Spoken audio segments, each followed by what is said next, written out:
Bienvenidos a Fuera de Plano, un podcast de historias con historia.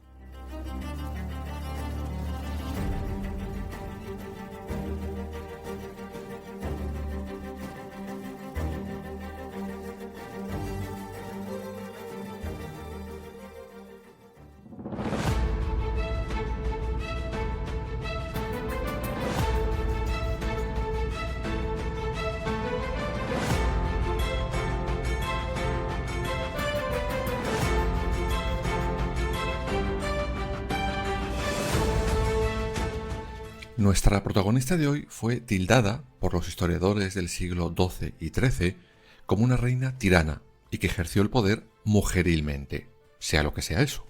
Sin embargo, en realidad fue una reina con carácter, independiente y constante. Pasó a la historia como la Temeraria y moría aquel 8 de marzo de 1126. Fue la primera reina mujer en Europa en ejercer un reinado de pleno derecho. Sí, antes de Isabel de Castilla, de Isabel la Católica, estuvo ella, Urraca I de León.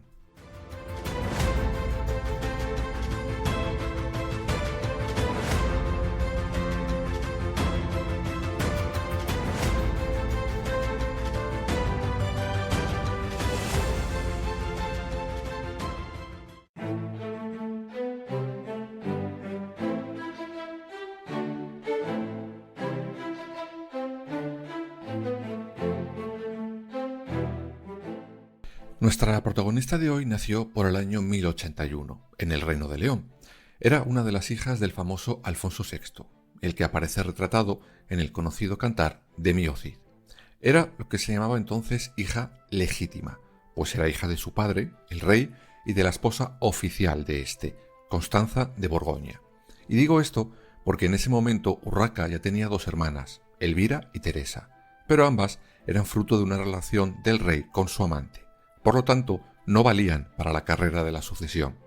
Parecía que todo indicaba que Urraca sería la heredera y reina de León. Fue educada para ello desde un primer momento, pero su papá tenía otra intención. Como todo rey que se precie, prefería dejar su corona a un varoncito, y no cejó en su empeño hasta que lo consiguió.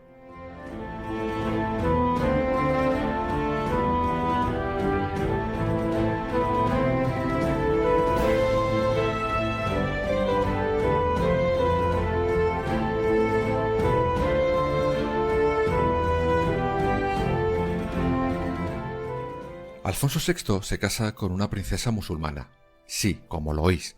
Aquí lo de la religión, los herejes y demás pamplinas no importaban. Aquí solo valía que la fábrica de bebés, la reina, alumbrara un hijo varón. Y eso hizo en 1093. Nacía el medio hermano de Urraca, Sancho.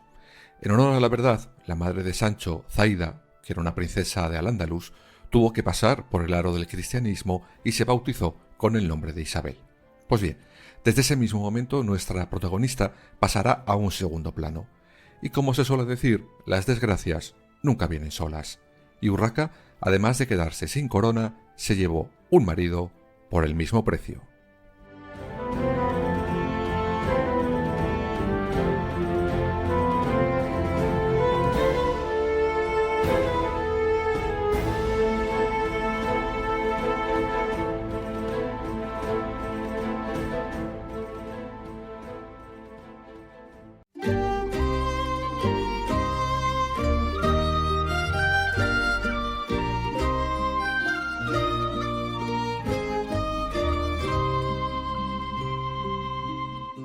En realidad el precio quien lo estaba pagando era su padre, el rey, pues estaba en deuda con Raimundo de Borgoña.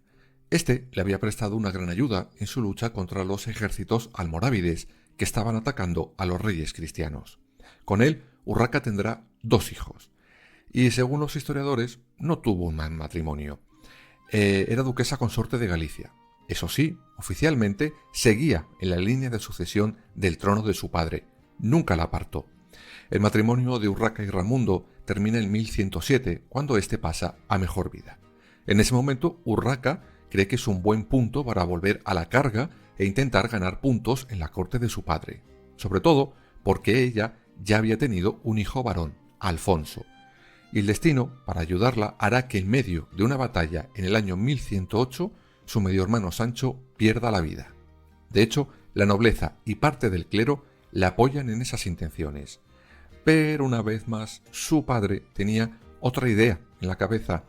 Sí, efectivamente, otro matrimonio para Urraca de León.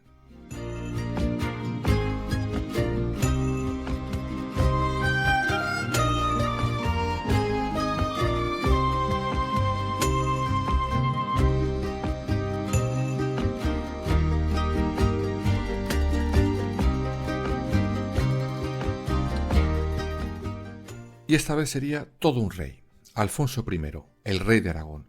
A priori, este matrimonio orquestado por el rey leonés podría suponer una unión más estrecha de los reinos cristianos frente al enemigo almorávide. Sin embargo, para Urraca fue todo un martirio. Si durante su primer matrimonio había tenido una vida, más o menos buena, con Alfonso I de Aragón fue todo lo contrario. El rey fue todo un maltratador con Urraca. En palabras de la propia Urraca, Alfonso I era un ser cruento, fanático y tirano, y le acusará en multitud de ocasiones de maltratarla. Este matrimonio duraría 5 años, y fue un auténtico infierno para nuestra protagonista de hoy. Todo dará un vuelco cuando Alfonso VI, el padre de Urraca, fallezca. Entonces comenzará el Juego de Tronos. Ahora os lo explico.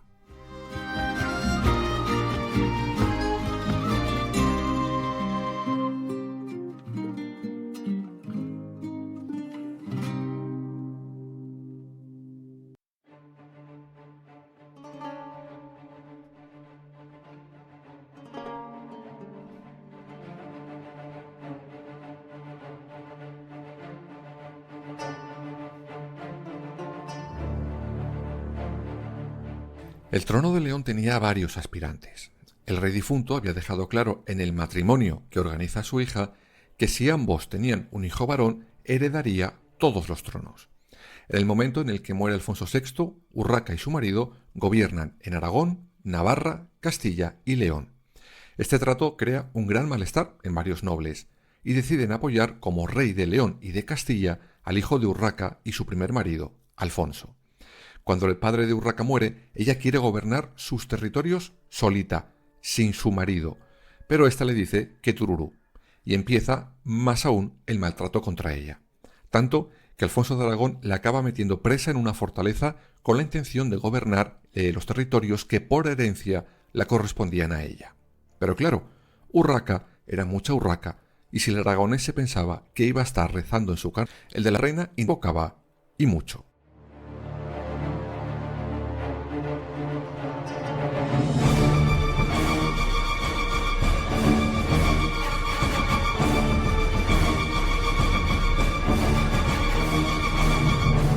Y durante ese tiempo, las alianzas, las traiciones y las luchas de poder se sucedían.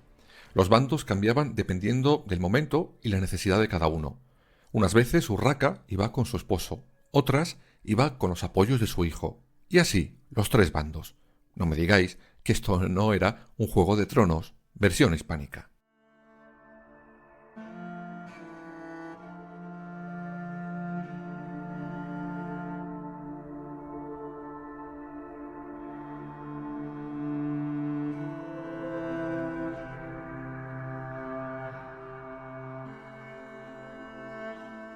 Y por si todo este lío a 3 lados fuera poco, se unirá un cuarto bando, el de la frontera con Portugal, que gobernaba Teresa, la hermana mayor de Urraca, y su marido, que era primo del primer marido de nuestra protagonista de hoy. Espero haberlo explicado bien.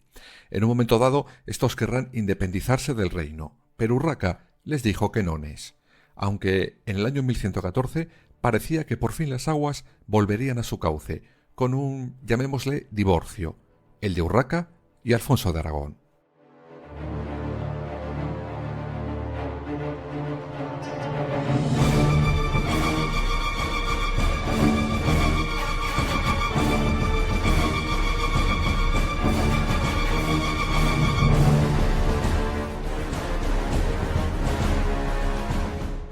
En teoría, sería él quien repudiara a su esposa, pues le habían llegado rumores de mal comportamiento de ella.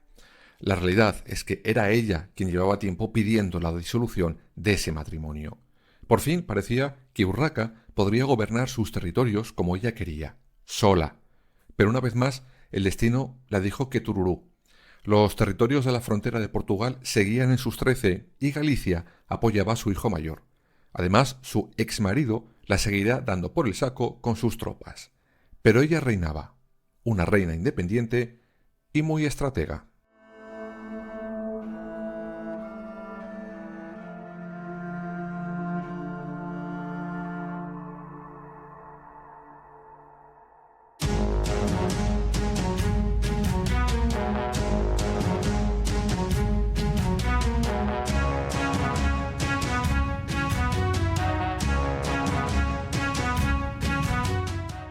Urraca se pasará toda su vida batallando en el campo de batalla, mientras realizaba maniobras políticas de variada índole para intentar controlar su derecho a reinar.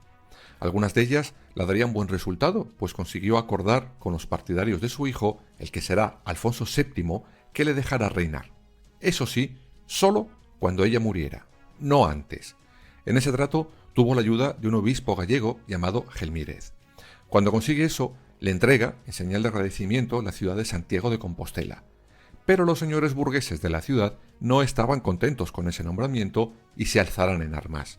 Así que ya tenemos de nuevo a Urraca en el campo de batalla.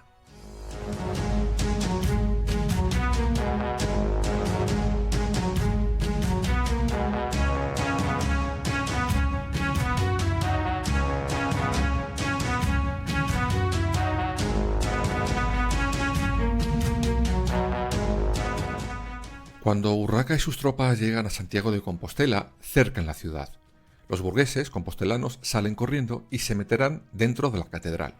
Allí se dirigen los partidarios del nuevo obispo para intentar que estos depongan las armas y dejen de liarla. En esas estaban cuando un rumor corre como la pólvora. La reina había violado el derecho de estos a acogerse a sagrado en aquella catedral. Este rumor hará enfadar y mucho a esa turba que se lanzará contra la reina. Consiguen agarrarla, la desnudan, la tiran al barro y en medio de todos la apalean. La dejarán tirada, medio muerta.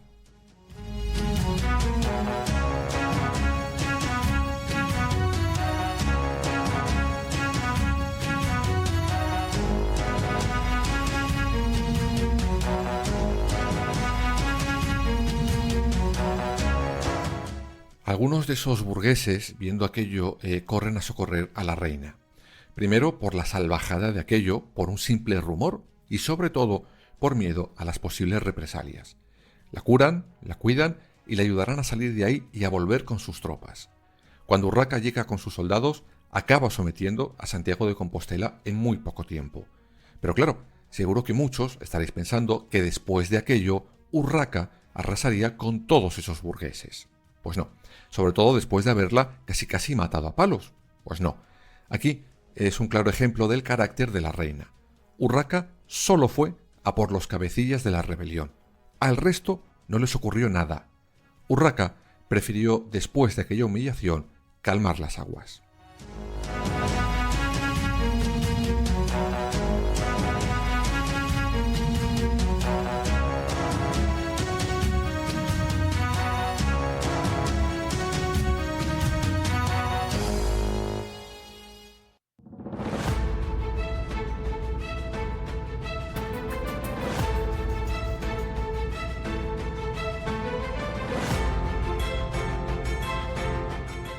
Finalmente, aquel 8 de marzo del año 1126, Urraca I de León moriría mientras daba a luz a un hijo de Pedro de Lara, quienes algunos autores asumen que pudo ser su último marido, esta vez sí, escogido por ella. La vida de Urraca pasó inmediatamente al más absoluto de los olvidos.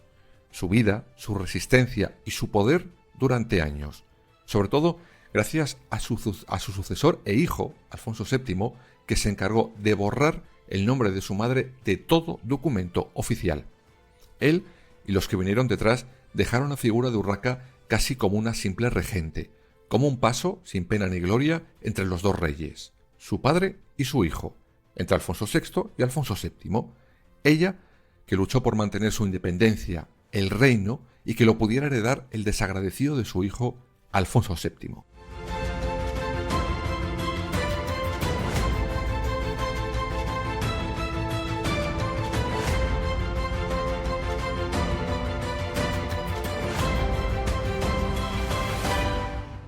Curiosamente, esta reina olvidada por la historia murió el mismo día que siglos después verá nacer el Día de la Revolución de las Mujeres.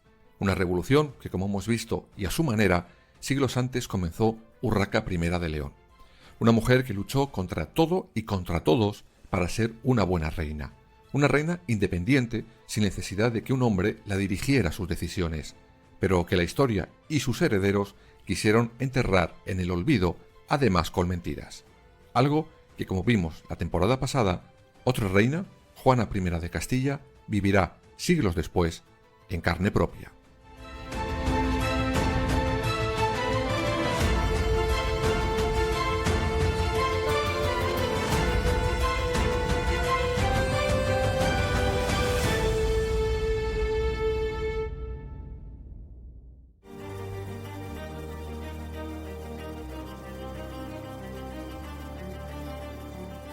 Escúchanos en las principales plataformas digitales y ahora también en nuestra página web www.fueradeplanopodcast.es y síguenos en todas las redes sociales, Twitter, Instagram, Facebook y Threads.